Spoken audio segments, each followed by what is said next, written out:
Shalom. Assalamualaikum warahmatullahi wabarakatuh. Om Swastiastu, Namo Buddhaya, salam kebajikan. Perkenalkan, nama saya Natasha Erika Paat, mahasiswa Universitas Negeri Manado, Fakultas Ilmu Keolahragaan dan Kesehatan Masyarakat dengan program studi Ilmu Kesehatan Masyarakat, mahasiswa semester 6 dengan NIM 21704155. Jadi teman-teman, pada saat ini saya akan menjelaskan kepada teman-teman semua mengenai apa itu serangga sebagai vektor penyakit parasit. Nah, teman-teman, pada saat ini sebagai pendahuluan kita harus mengetahui mengenai apa itu serangga sebagai vektor penyakit parasit. Kemudian agar kita juga dapat memahami peran serangga dan juga dalam penyebaran penyakit parasit dan dampaknya terhadap kesehatan manusia serta upaya-upaya yang dapat kita lakukan untuk mengendalikannya. Yang pertama itu saya akan menjelaskan secara singkat mengenai apa itu vektor penyakit parasit. Jadi serangga sebagai vektor penyakit parasit adalah serangga yang dapat membawa penyakit parasit seperti virus, bakteri, dan juga protozoa dan mentransmisikannya kepada manusia atau hewan lainnya melalui gigitan, sengatan, ataupun kontak lainnya.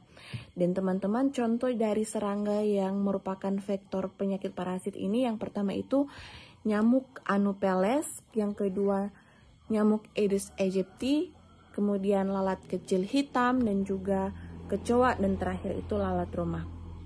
Nah, yang pertama itu kita harus mengetahui apa itu nyamuk Anopheles. Nah, nyamuk Anopheles ini merupakan vektor utama penyakit malaria. Mereka menginfeksi manusia dengan parasit Plasmodium saat mengisap darah, dan juga parasit tersebut kemudian berkembang biak di dalam tubuh manusia dan ditularkan kepada manusia melalui gigitan. Kemudian yang kedua, nyamuk Aedes aegypti. Nah, serangga ini merupakan vektor utama penyakit demam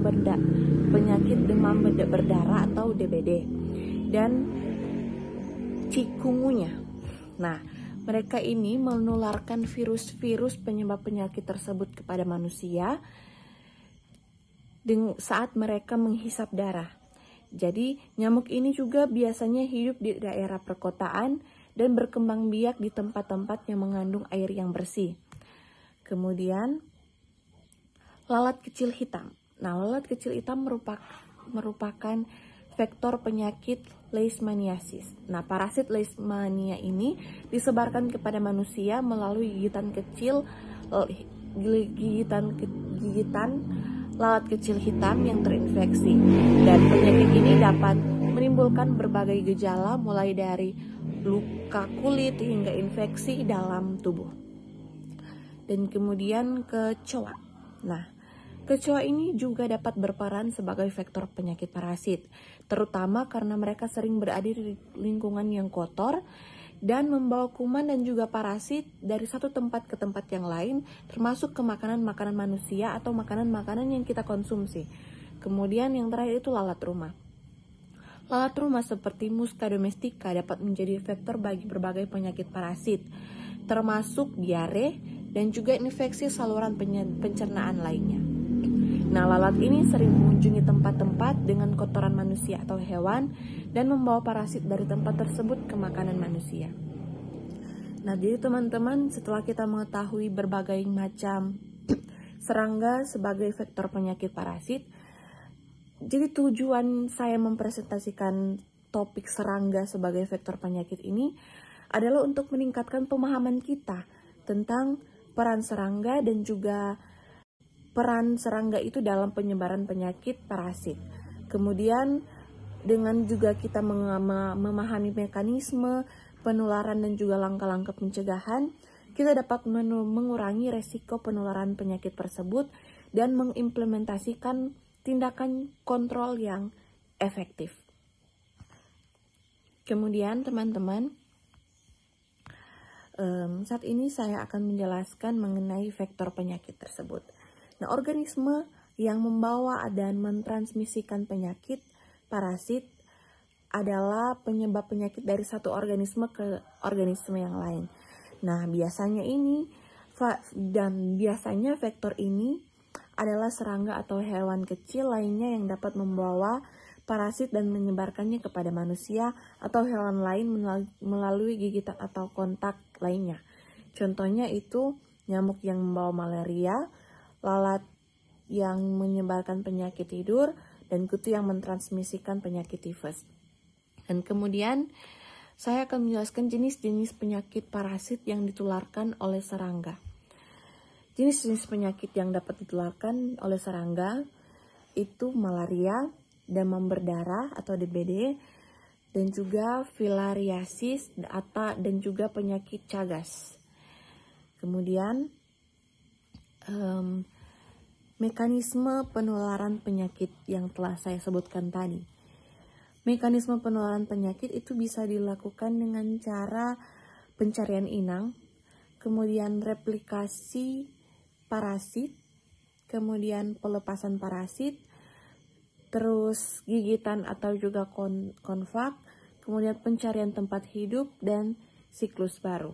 Dan adapun teman-teman faktor-faktor yang mempengaruhi penyebaran parasit, yang pertama itu keberadaan habitat, kemudian faktor-faktor lingkungan yang ada, kemudian interaksi juga antara manusia dan serangga sebagai vektor penyakit parasit tersebut, kemudian kondisi sanitasi yang ada di lingkungan sekitar, kemudian juga perubahan iklim yang ada, dan juga praktik pengendalian vektor yang dilakukan, serta ketersediaan sumber daya. Dari semuanya itu, kita dapat melihat dampak langsung dan tidak langsung. Dampak langsung itu terjadi pada kesehatan bagi manusia, kemudian pengurangan produktivitas, di mana produktivitas kita semakin menurun, kemudian juga beban finansial yang didapatkan. Kemudian ada juga dampak tidak langsung, yang pertama itu kurangnya akses kesehatan, kemudian peningkatan ketimpangan sosial yang terjadi, dan yang terakhir itu pembatasan ekonomi. Adapun dampak jangka panjang yang dapat terjadi terhadap kesehatan masyarakat, yang pertama itu gangguan kesehatan kronis, kemudian terjadinya keterbatasan fisik, kemudian gangguan mental dan juga gangguan psikologis, kemudian peningkatan resiko penyakit yang lain. Dan yang terakhir itu pembatasan aktivitas ekonomi dan juga aktivitas sosial manusia. Dan yang teman-teman, adapun pengendalian vektor penyakit parasit yang dapat kita lakukan. Ada 3 metode. Yang pertama itu metode kimia. Metode kimia itu dapat dilakukan dengan penggunaan insektisida dan juga pengaplikasian larvasida kimia. Yang kedua itu metode biologis. Yang pertama itu penggunaan parasitoid atau bakteri, dan kemudian penggunaan predator alami. Itu merupakan metode biologis. Dan kemudian metode fisik. Metode fisik dapat dilakukan dengan cara bagaimana kita mengendalikan lingkungan yang ada, kemudian penggunaan perangkap untuk menangkap para serangga sebagai vektor penyakit parasit. Kemudian upaya pengendalian penyakit yang dapat kita lakukan.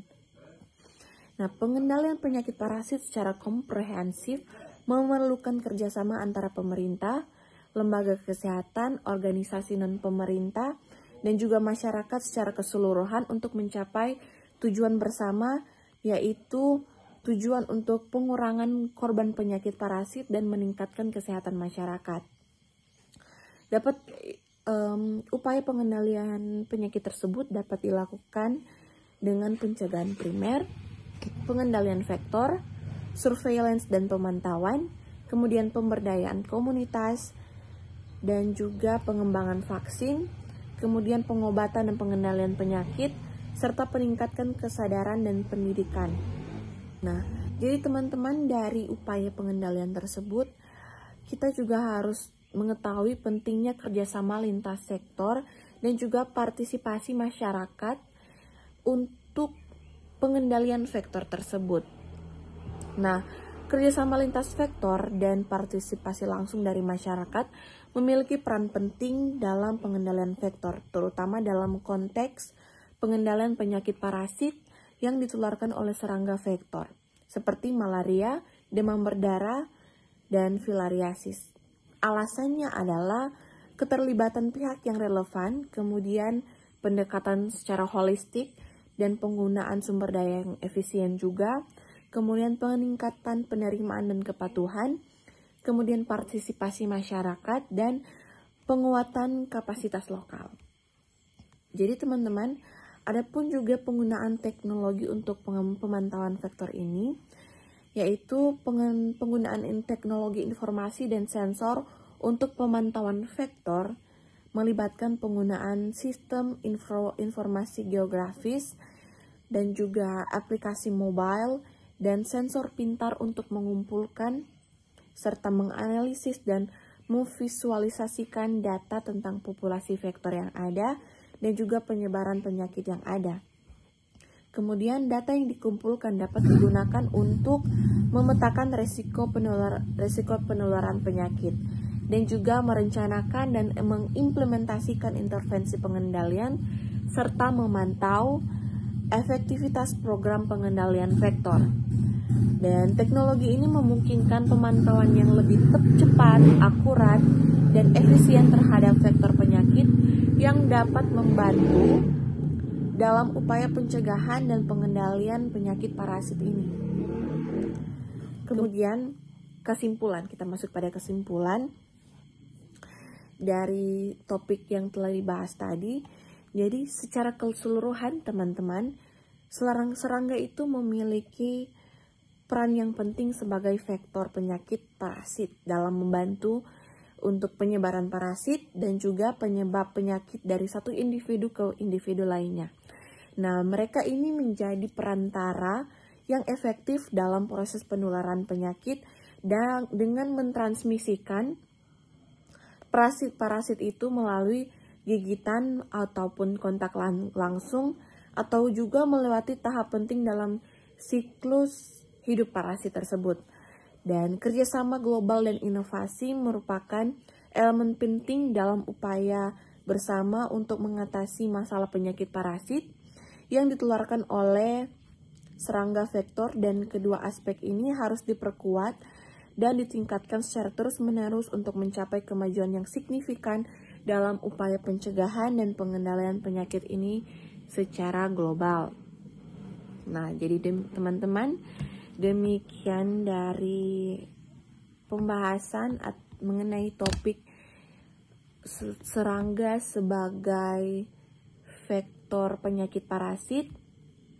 Dan adapun daftar pustaka yang saya gunakan dalam pembahasan topik ini